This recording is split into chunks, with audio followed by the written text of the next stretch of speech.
Salam Bapak Ibu Saudara semua yang kasih oleh Tuhan Yesus. Pada siang hari ini kita masuk dalam renungan harian di PGBI Jawa Timur. Sebelumnya mari kita masuk dalam doa. Bapa yang kami sembah dalam nama Tuhan kami Yesus Kristus, kami mengucap syukur Tuhan atas segala kasih anugerah yang sudah Tuhan nyatakan dalam kehidupan kami. Terima kasih Tuhan Yesus. Tuhan, kalau sebentar kami akan mendengarkan kebenaran firman-Mu melalui renungan PGBI Jawa Timur. Bila Tuhan mengurapi hamba-Mu yang akan menyampaikan, maupun juga setiap para pendengar yang akan mendengarkan kebenaran firman. Supaya melalui kebenaran firman ini kami boleh dibangunkan iman kami boleh diproses, bahkan Tuhan memberkati hidup kami pada hari-hari ini. Terima kasih Tuhan Yesus, terima kasih. Kami percaya Tuhan terus bekerja di dalam setiap program-program yang ada di PGBI Jawa Timur, supaya semuanya untuk kemuliaan nama Tuhan. Terima kasih Tuhan Yesus, terima kasih. Kami serahkan doa kami hanya di dalam nama Tuhan kami Yesus Kristus. Kami sudah berdoa dan mengucap syukur. Haleluya, amin. Haleluya. Bapak Ibu Saudara, mari kita buka dalam Alkitab kita di dalam Maleakhi pasal 3 ayat 18. Demikian bunyi firman Tuhan. Maka kamu akan melihat kembali perbedaan antara orang benar dan orang fasik, antara orang yang beribadah kepada Allah dan orang yang tidak beribadah kepadanya. Amin. Firman Tuhan di sini telah jelas mengingatkan kepada setiap orang-orang percaya harus mawas diri, selalu introspeksi diri mengenai hubungan dengan Tuhan. Apakah sudah menjalin hubungan yang benar dengan Tuhan yang kita sembah, yaitu tentang beribadah yang benar dan sungguh-sungguh kepada Tuhan Yesus Kristus. Haleluya. Bapak Ibu Saudara yang kasih oleh Tuhan, kita harus selalu mengingatkan diri kita sendiri. Kita harus melihat apakah diri kita di dalam beribadah itu sudah memakai dengan cara-cara yang benar, dengan cara-cara sesuai dengan apa yang menjadi kehendak Tuhan. Sehingga melalui ibadah kita boleh dikuatkan iman kita. Melalui ibadah kita boleh mempermuliakan nama Tuhan. Sehingga melalui ibadah itu kita benar-benar ada satu sumber yang luar biasa dalam hidup kita, supaya pada waktu kita mengalami permasalahan pergumulan kita tetap kuat. Karena melalui ibadah yang benar itu kita mendapatkan satu kekuatan. Kita tahu sekarang di mana dalam satu ibadah seringkali banyak cara, banyak metode atau liturgi, dan itu harus kita taati dan itu harus kita turut. Tapi di sini saya ingin berbicara yaitu tentang ibadah. Itu ada dua hal. Yang pertama, ibadah di gereja. Ibadah di gereja, di mana setiap gereja mempunyai tata cara masing-masing, tata cara liturgi yang sudah ditentukan, dan kita harus mengikuti dengan sungguh-sungguh. Terus yang kedua, ibadah di luar gereja, yaitu apa yang dimaksud ibadah di luar gereja itu? Kita di keluarga, di pekerjaan, di pelayanan, di tempat di mana kita bermasyarakat. Disitulah kita bisa menunjukkan ibadah kita melalui hidup kita, di dalam keluarga kita, dalam pekerjaan, di dalam lingkungan masyarakat kita, maupun di pelayanan. Itu salah satu bentuk ibadah juga. Nah, di sini kita harus membangun satu fondasi, suatu tatanan di mana dalam pribadi kita, kalau kita beribadah, kita harus benar-benar memberikan yang terbaik untuk Tuhan. Nah, di sini saya ingin menyampaikan juga harus ada beberapa hal yang harus diperhatikan supaya kita memiliki cara-cara yang benar di dalam kita beribadah. Yang pertama, kita harus menyiapkan hati yang tulus, hati yang sungguh-sungguh, hati yang tulus dan atau hati yang sungguh-sungguh. Berapa banyak kita orang-orang percaya, orang-orang Kristen beribadah dengan bukan dengan belum atau bahkan tidak menyiapkan hati yang tulus, hati yang sungguh-sungguh untuk mencari Tuhan, untuk mencari hadirat-Nya. Sehingga pada waktu kita beribadah, baik pada waktu ibadah di gereja, kita nggak bisa konsentrasi, kita nggak bisa fokus. Hati kita, pikiran kita nggak bisa tertuju kepada waktu kita beribadah, yang yaitu yang berhubungan hubungan dengan Tuhan, kita nggak bisa mencari wajah Tuhan, kita nggak bisa mencari hadirat Tuhan, karena hati kita nggak fokus, hati kita nggak tulus, hati kita nggak disiapkan untuk masuk dalam satu ibadah.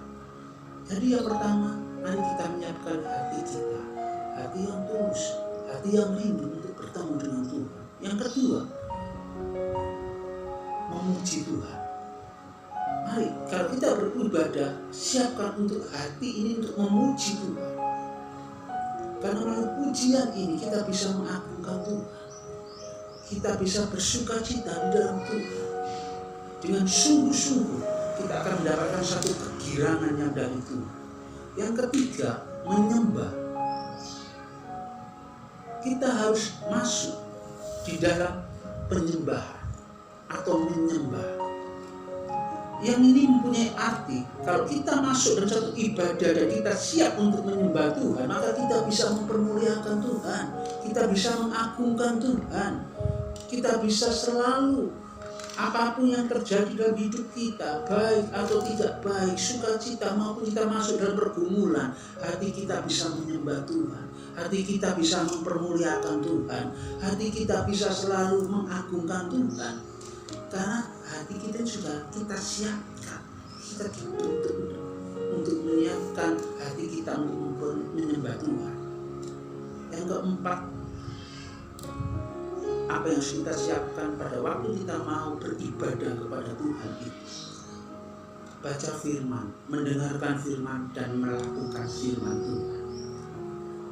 Ini satu proses bagi hidup kita, supaya hidup kita ini selaras, hidup kita ini di dalam realnya Tuhan.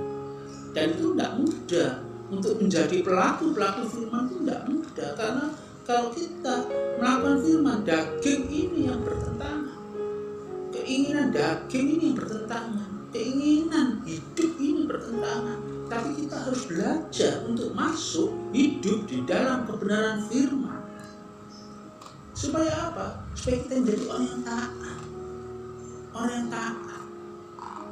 Nah, jikalau keempat komponen ini kita ada dalam diri kita sebagai orang-orang percaya, orang-orang Kristen, kita pakai untuk menjadi satu landasan untuk beribadah kepada Tuhan, maka saya yakin bahwa setiap kita beribadah, kita akan mendapatkan sesuatu yang indah dalam hidup kita. Ada satu kekuatan yang luar biasa dalam hidup kita. Sehingga disinilah akan ada satu dan terasa tanpa kita sadar atau tidak, ada satu perbedaan yang dialami oleh orang-orang yang telah menyiapkan hatinya untuk bisa beribadah dengan benar. Oleh karena itu harus kita mawas diri, introspeksi diri kita. Apakah saya ini sudah benar? Apakah saya ini sudah sungguh-sungguh dalam beribadah? Kalau kita beribadah dalam gereja, menjadikan satu kekuatan dalam hidup kita. Oleh karena itu kita harus selalu melihat, harus selalu introspeksi diri kita, supaya kita ini benar-benar di dalam realnya Tuhan, tidak keluar dari realnya Tuhan.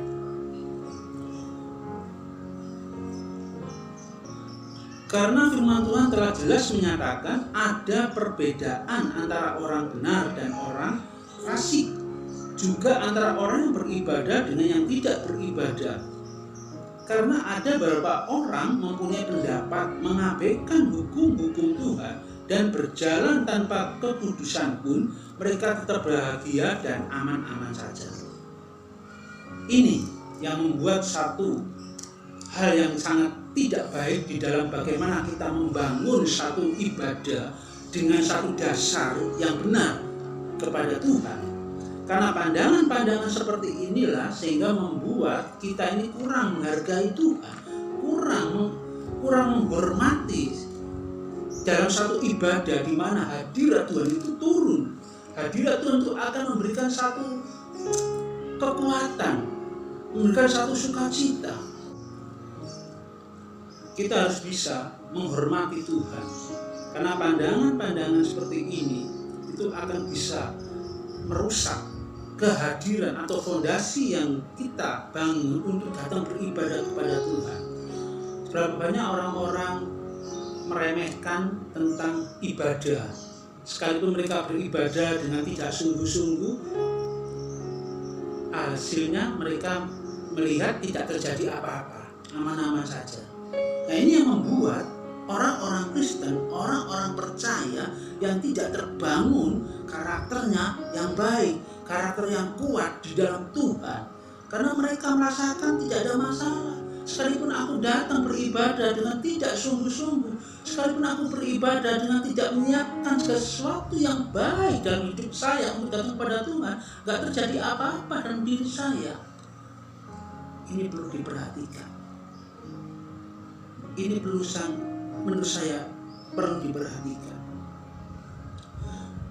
Tuhan katakan melalui Nabi Maleaki ternyata berbeda dengan apa yang ada dalam pikiran orang-orang tersebut.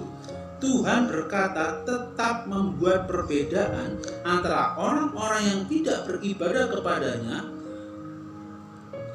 atau orang-orang yang melayani Tuhan dengan orang-orang yang tidak melayani Tuhan. Kepada mereka yang beribadah kepada Tuhan. Jadi di sini tetap Tuhan mengatakan tetap ada perbedaan orang-orang yang beribadah dengan orang-orang yang tidak beribadah. Saya katakan orang yang beribadah dengan yang tidak sungguh-sungguh hatinya, yang tidak menyiapkan hatinya, mereka tidak beribadah. Secara lahiriah mereka datang beribadah, tetapi secara rohani mereka tidak beribadah. Di sinilah Tuhan katakan tetap ada perbedaan. Orang yang sungguh-sungguh datang beribadah, dia menyiapkan segala sesuatunya untuk menghampiri Tuhan. Dia selalu menyiapkan.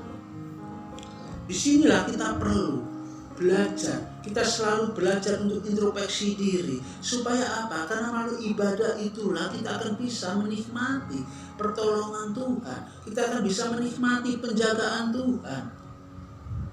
Kalau ibadah di dalam gereja itu selalu benar, maka terbentuk juga dalam hubungan dan keluarga, di dalam pekerjaan, di dalam hubungan kita bermasyarakat akan terbentuk suatu hal yang positif, suatu hal yang baik, karena tujuan dalam hidup kita untuk mempermuliakan Tuhan, untuk bisa merasakan, untuk bisa menikmati kehadiran Tuhan, sehingga itu akan bertampak di dalam hidup kita. Disinilah maka kita akan bisa merasakan.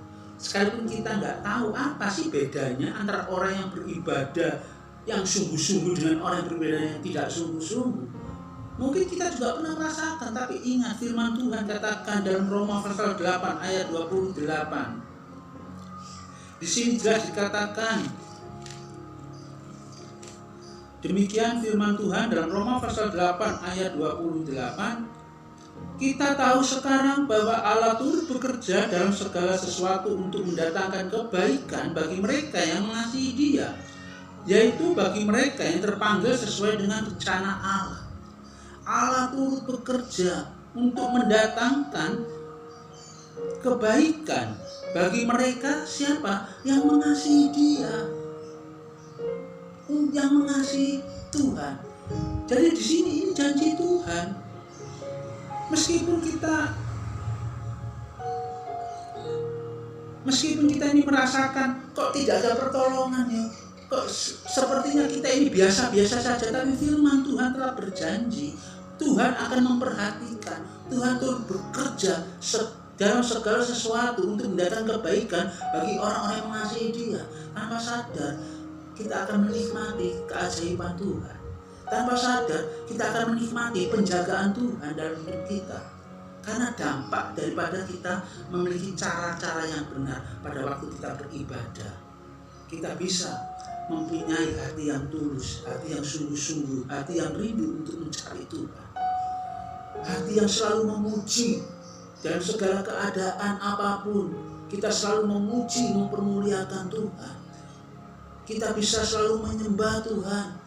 Dalam kondisi apapun yang kita alami pada saat ini, kita bisa menyembah, mengagungkan, mempermuliakan Tuhan. Dan kita terus belajar hidup di dalam kebenaran firman. Sesulit apapun, kita terus belajar karena Tuhan telah memberikan Roh penolong dalam hidup kita. Disitulah maka orang benar itu selalu beribadah, dampaknya itu akan menjadi luar biasa. Secara tanpa sadar, tanpa kita tidak merasakan apa-apa, tapi di situ keajaiban Tuhan akan Tuhan nyatakan, pertolongan Tuhan akan Tuhan nyatakan pada setiap orang-orang yang percaya, orang-orang Kristen yang sungguh-sungguh untuk mencari Tuhan itu. Ini perbedaannya. Sekalipun pada suatu saat mereka tidak mendapatkan pertolongan apapun, mereka tetap bisa bersyukur. Mereka tetap mempunyai hati yang tulus kepada Tuhan, mempunyai hati yang rindu untuk mencari Tuhan, tetap mempunyai hati itu. Mereka tetap bisa memuji Tuhan, mereka tetap bisa menyembah Tuhan. Bahkan mereka tetap hidup di dalam renyah Tuhan melalui hidup menuruti firman Tuhan. Sekalipun pertolongan itu tidak nampak, sekalipun pertolongan itu belum dinyatakan, mereka tetap melakukan itu semuanya. Perbedaannya di situ. Luar biasa Bapak Ibu Saudara. Tapi saya percaya firman Tuhan itu ya dan amin.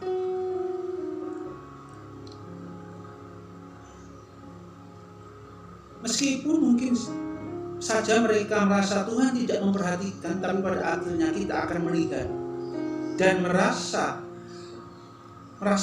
perbuatan ajaib terhadap kita.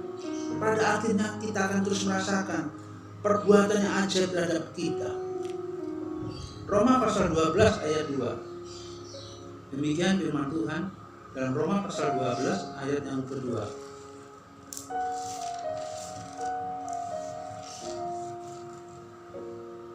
Janganlah ayat 1, ayat 1. Karena itu saudara-saudara, demi kemurahan Allah aku menasihatkan kamu supaya kamu persembahkan tubuhmu sebagai persembahan yang hidup, yang kudus dan yang berkenan kepada Allah. Itulah ibadahmu yang sejati. Amin. Jadi ibadahmu yang sejati yaitu mempersembahkan tubuh sebagai persembahan yang kudus, persembahan yang berkenan, persembahan yang sejati, persembahan yang berkenan kepada Allah. Jadi kita harus belajar untuk mempersembahkan tubuh kita ini. Kita harus belajar untuk memberikan tubuh ini, pikiran kita, apa yang ada dalam diri kita, mari kita persembahkan kepada Tuhan. Yaitu dengan cara memiliki hati yang rindu untuk mencari Tuhan, selalu memuji Tuhan, selalu menyembah Tuhan, bahkan hidup di dalam kebenaran firman. Sehingga tubuh ini akan diajar oleh firman. Tubuh ini akan terus diproses oleh firman, supaya hidup kita ini semakin hari semakin berkenan di hadapan Tuhan, semakin hari semakin menyenangkan hatinya Tuhan.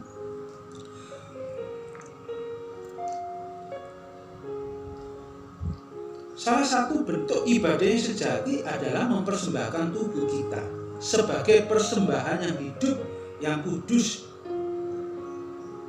yang berkenan pada Allah. Yaitu di mana waktu kita beribadah, baik di dalam gereja maupun di dalam melakukan kehidupan kita sehari-hari, harus memberikan yang terbaik untuk Tuhan. Nah, jadi di sini kita harus belajar memberikan yang terbaik untuk Tuhan, baik di dalam gereja maupun di luar gereja. Hidup kita adalah ibadah. Apapun yang kita kerjakan dalam hidup kita ada satu bentuk ibadah. Dan ibadah itu harus menyenangkan Tuhan. Kita harus mempermuliakan Tuhan. Sehingga kembali dalam diri kita ada satu kekuatan.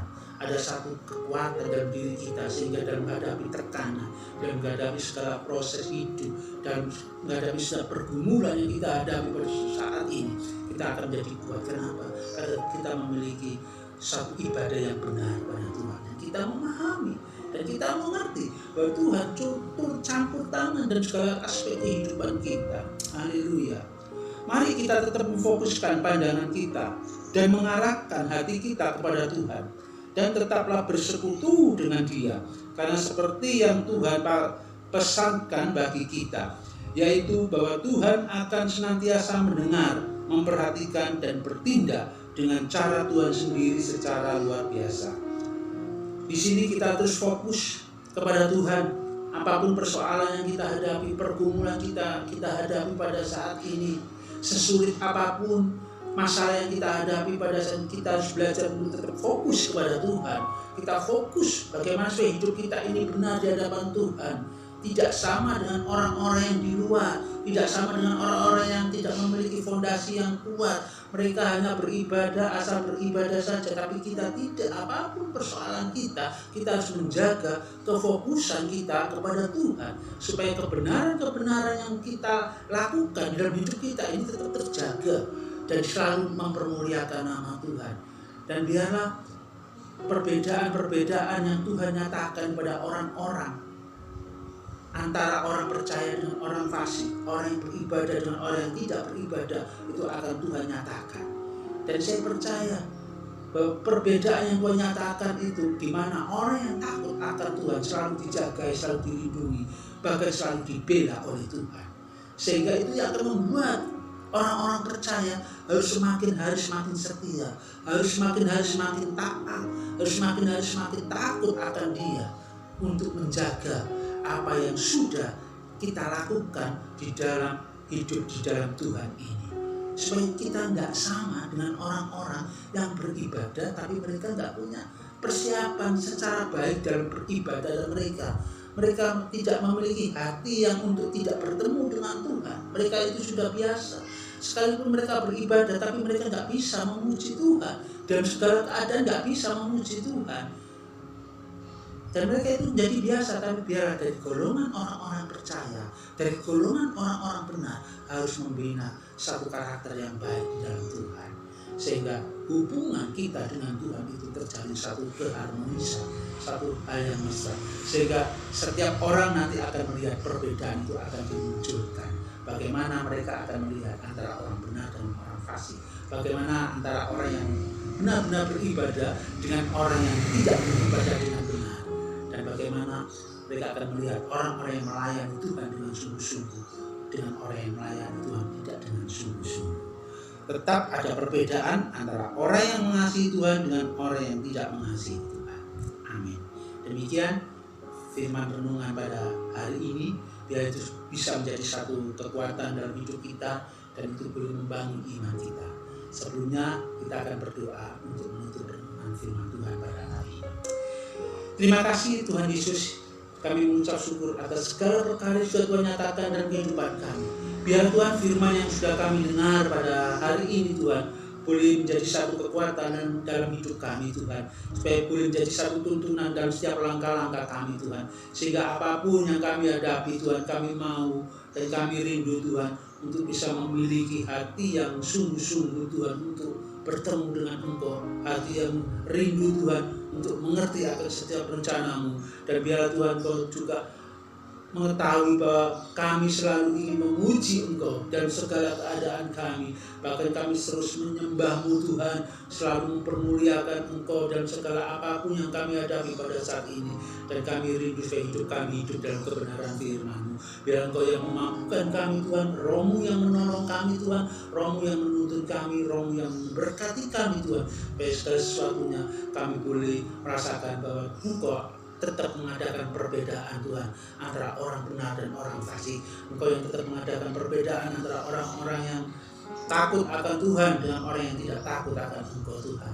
Terima kasih Tuhan Yesus, terima kasih Tuhan memberkati kami semua pada hari ini yang sudah mendengarkan renungan di PGBI Jawa Timur ini Tuhan. Terima kasih, kami serahkan doa kami hanya di dalam nama Tuhan kami Yesus Kristus. Haleluya. Amin.